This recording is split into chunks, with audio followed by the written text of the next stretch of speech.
our car has broken down and I am stuck at home. I have no way to get to Bunnings, no way to go to Spotlight, but I really am itching to start this makeover. So I'm challenging myself to create the paint for the office makeover using sample pots that I have around the home. Say that we're fine and all, 'cause we are, but where's that confidence?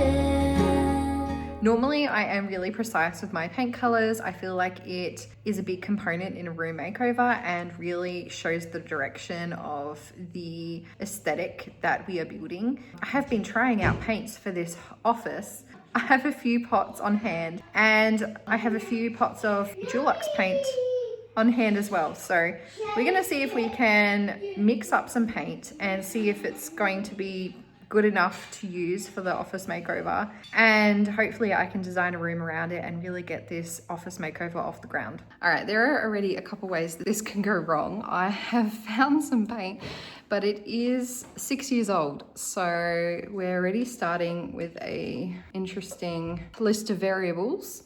It's in the color Twisted Lace, I think. Let's see, Pale Tendril. By Denni Xx. So it's kind of a grey-green color. We're gonna see how this goes. I've been, you're being funny.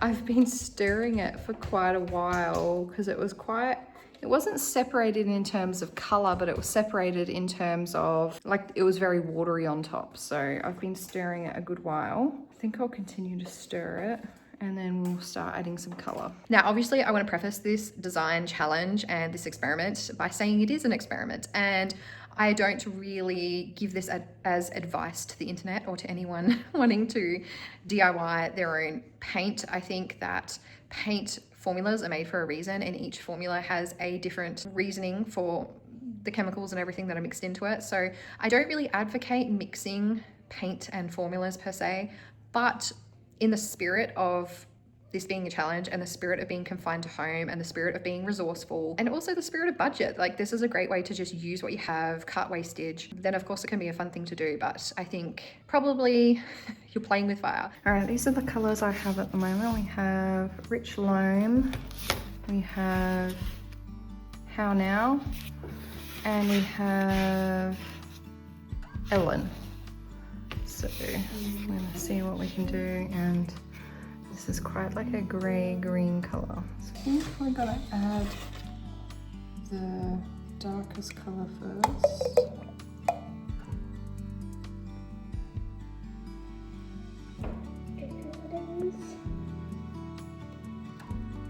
Kill someone.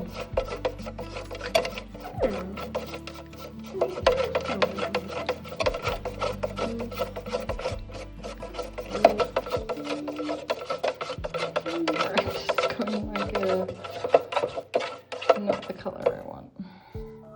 All right, you probably can't see properly, but the color is like it looks a lot lighter on camera than it actually is. It's actually more of like a dark, kind of like a pinky purple color, and that is not the color I'm going for.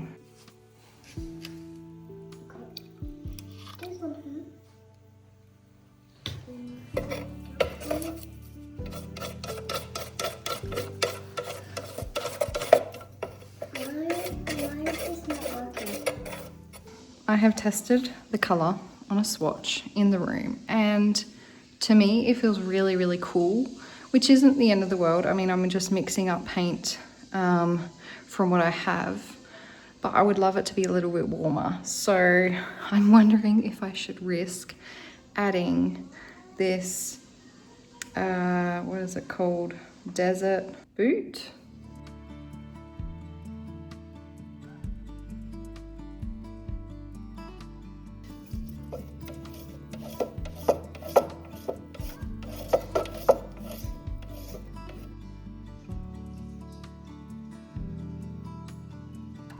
All right, we have come across another problem, and the problem is that the tin of paint has a big hole in it.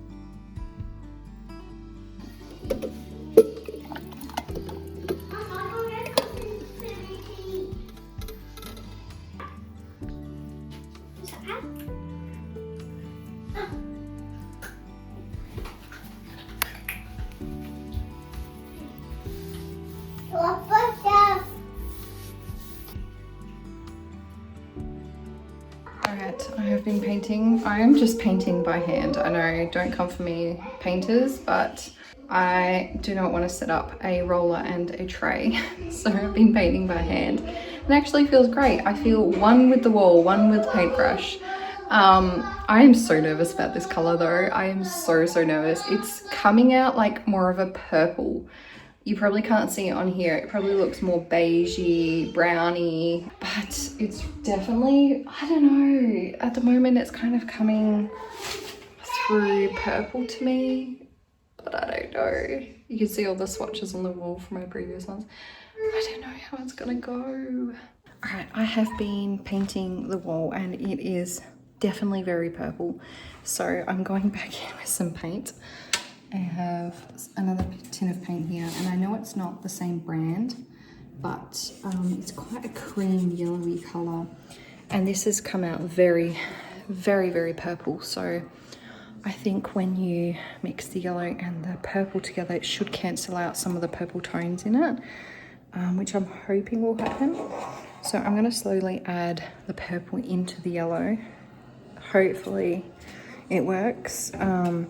I mean, the purple's not a terrible color, but I would just rather it a little bit more muted and browny beigey.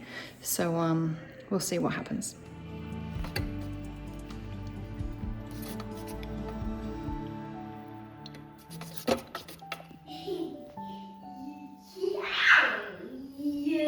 All right, we are at a crossroads. I have the colors on the wall and it's still such a cool, kind of like a light purple, pinky. I don't mind the color. You can see it's up there.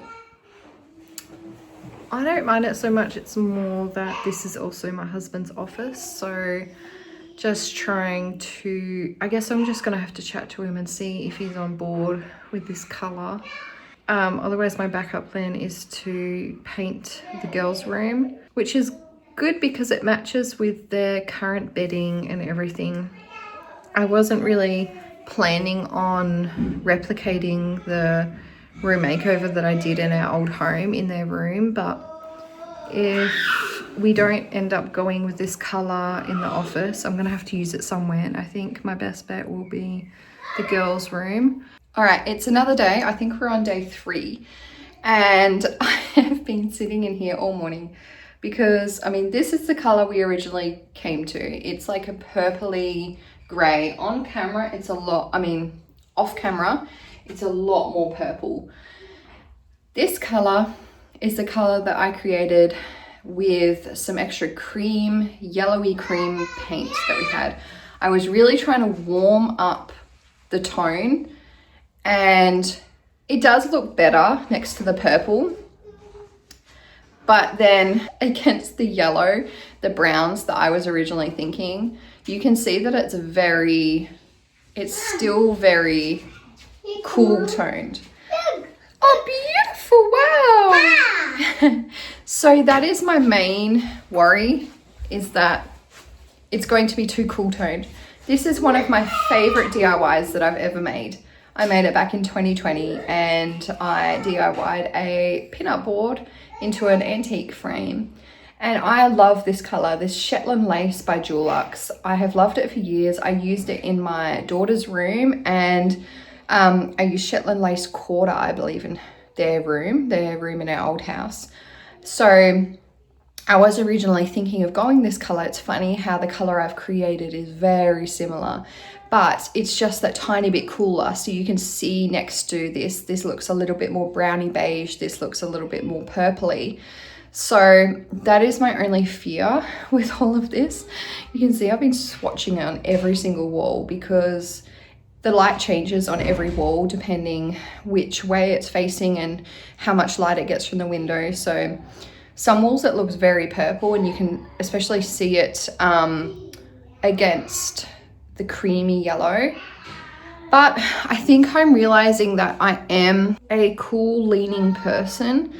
I thought in my old home that I was using paints that were warm, and I know warm and cool are relative, but I think that I naturally lean towards slightly cooler tones because for me, I think it feels subtle, but I like to be slightly modern because I do like to use a lot of dried florals and antiques and things like that. So when you pair that with a cool tone, it does tend to like modernize it a tiny bit, because if it's warm on warm on warm on warm, it does start to feel a little bit too aged for my liking. So I like to have that contrast between like cool, modern, and yeah, the nice warm grays with lots of patina and age and stuff. So I'm still so nervous though.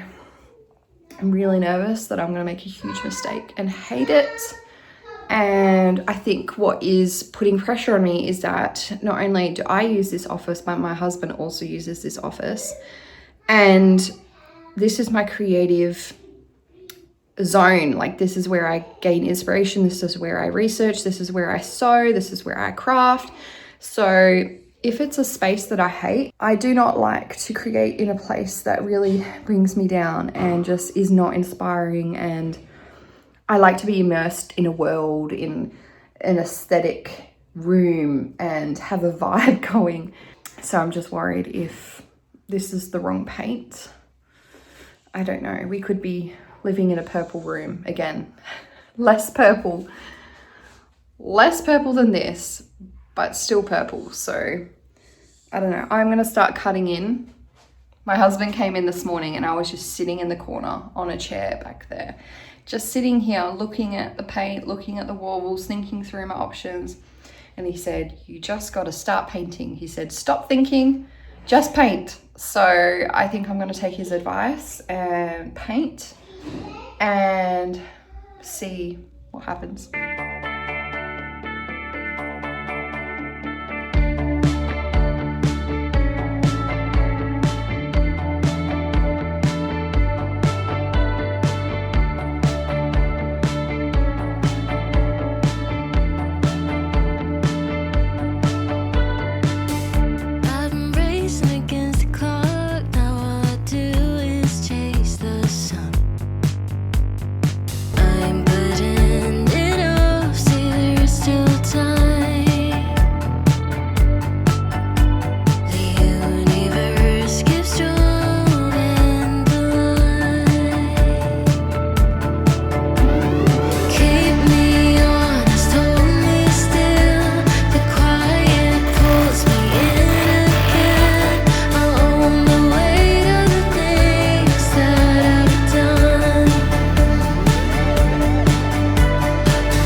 So much still to be done in this room. I have so many plans.